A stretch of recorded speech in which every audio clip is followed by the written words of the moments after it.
E vamos continuar falando agora sobre modelagem de dados através de um exemplo muito simples. Os mesmos bloquinhos que nós vimos, só que agora na prática.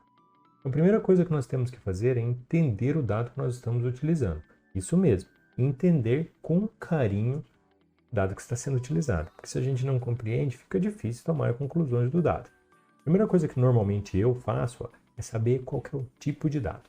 Então aqui nós temos os nossos atributos, que são as nossas colunas. Lembrando que colunas são atributos e linhas são registros.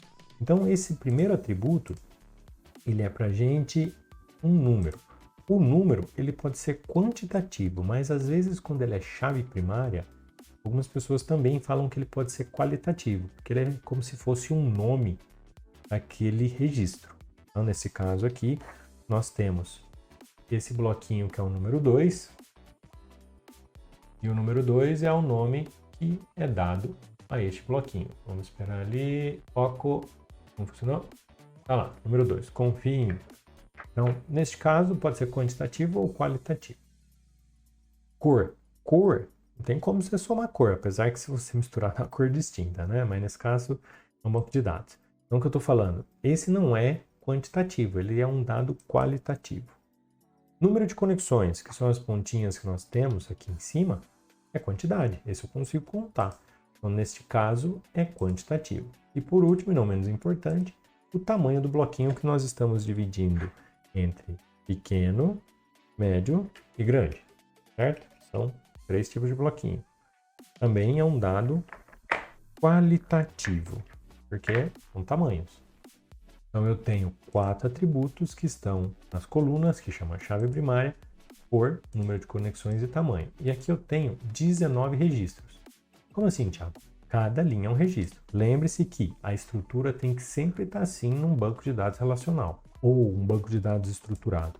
Nome do campo em cima e valores embaixo. Perfeito? Regra básica de banco de dados relacionais.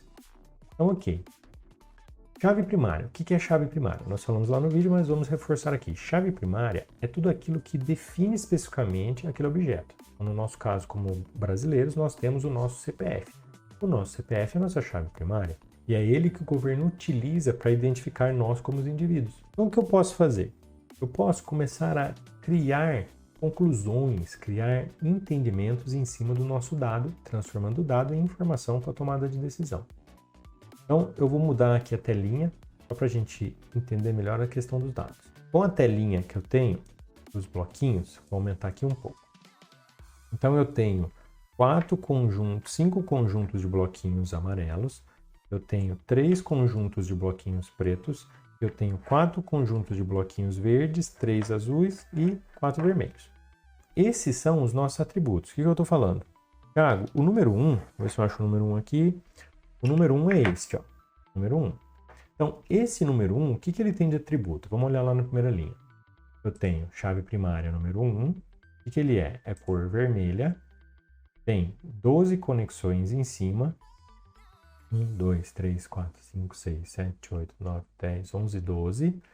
E o tamanho dele, perto do médio e do pequeno, médio, grande, ele é do tamanho grande. Perfeito. Aí nós vamos fazer esse mapeamento para todos os elementos.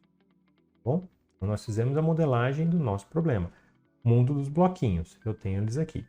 Legal. Então eu tinha meus dados, joguei dentro de uma base, e a partir dessa base agora eu vou tirar conclusões que façam sentido para resolver o meu problema de negócio. Primeira pergunta que nós temos: como somar todas as conexões? Ser humano poderia contar 1, 2, 3, 4, 5, 6, 7 e chegar a uma conclusão, certo? Com o Excel, você tem a opção de vir aqui selecionar, ele tem 132, imagina contar isso no dedo, ou então usar as funções que nós já conhecemos, que uma delas é a função somar. Vamos lá no Excel, igual, digito soma e seleciono para a gente o intervalo de dados. Ctrl Shift para baixo, Ctrl Enter. Tem 132, perfeito? Claro que isso teria que fazer algum sentido para o nosso negócio, porque nós estamos usando os bloquinhos apenas como facilitadores para entender a questão de chaves, de atributos, registros e um banco de dados estruturado. Ok, e se precisasse, Thiago, a gente somar só as amarelas? Ser humano, pegaria, separaria todos, deixaria apenas a amarela e faria as contas uma a uma. Só que contar assim nos consome aquele recurso valioso que chama tempo de vida, que é limitado. Então o que você pode fazer?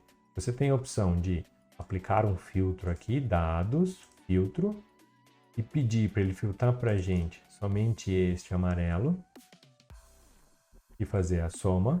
Então aqui ele está falando que tem 32 conexões. Ou você poderia fazer um soma C. A gente aprendeu essa fórmula anteriormente. Então vamos lá. Igual, que eu vou chamar uma função soma C. Vamos ler lá os parâmetros. Primeiro é o intervalo. Intervalo do quê? De onde está o critério. Nosso critério, a cor do bloquinho, está aqui. Ponto e vírgula. Qual que é o critério? Amarelo. Amarela. Fecha aspas duplas, ponto e vírgula, e depois ele quer o intervalo de onde está a parte que ele vai somar, que são os números de conexões. Você vai na primeira, Ctrl Shift para baixo, beleza. Nesse caso não precisa apertar F4, porque é só uma célula, Ctrl Enter para ficar na mesma célula. 32, é o mesmo que a gente fez anteriormente. E poderia vir uma pergunta, Thiago, mas quantos bloquinhos nós temos? Eu poderia pegar a chave primária, que aqui no caso, corrigir aqui, está até errado, são 19, chave primária. E com essa chave primária, você tem, se você tem todos os elementos, contando 1 a 1 vai dar 19. Outra forma, como eu tenho que os atributos são qualitativos, eu posso contar esses atributos, que dá na mesma. Poderia contar todas as linhas, todos os atributos. Atributo qualitativo. Os atributos quantitativos a gente pode até selecionar, mas precisa ter um cuidado, porque aqui embaixo ele traz pra gente, ó, aqui do meu ladinho, né? Tô trazendo soma, deixa eu sair da frente, só um segundo. Está trazendo a soma, está trazendo a contagem e a média. Voltar? Então, o que ele está pedindo? Sempre tem uma pergunta vinculada. Não é responder tudo, é responder a pergunta certa. Lembre-se disso. Então, para contar os valores, tem a nossa funçãozinha que a gente aprendeu. É uma conte valores. Ele vai contar todas as células não vazias. Poderia ser qualquer uma dessas colunas, tá? Essa também. F2, essa outra também, e assim sucessivamente. Uma outra pergunta. Thiago, qual a quantidade média de conexões? Você pode vir aqui fazer a quantidade média, você poderia contar a quantidade de blocos, a quantidade de conexão e fazer uma média, seria uma opção também. Ou usar a nossa amiga função média. Vou aqui, seleciono o número de conexões, e voilá, já temos. Uma outra opção também seria você selecionar os dados. E aqui do meu ladinho, ó, tem, tá vendo? 6,94, que é o mesmo valor que está aqui. Ah, mas está falando que é para ganhar tempo de vida, por isso que você está ensinando tudo isso? Exatamente. E por isso que Deus criou para a gente o Excel, e dentro do Excel ele criou a tabela dinâmica. O que a tabela dinâmica faz? Ela nos ajuda a analisar os modelos de dados.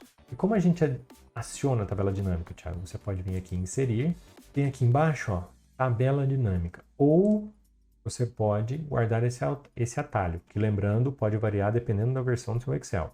Alt, T, e aí aperta o botãozinho P, tabela dinâmica. Ele vai abrir essa janela e perguntar, ok, usar a tabela do intervalo que ele está selecionando, ou uma fonte de dados externa, que você pode escolher também. E onde eu vou colocar isso, Thiago? Numa nova planilha ou numa planilha existente? Se eu marcar numa planilha existente, eu tenho que selecionar o local onde ele vai começar.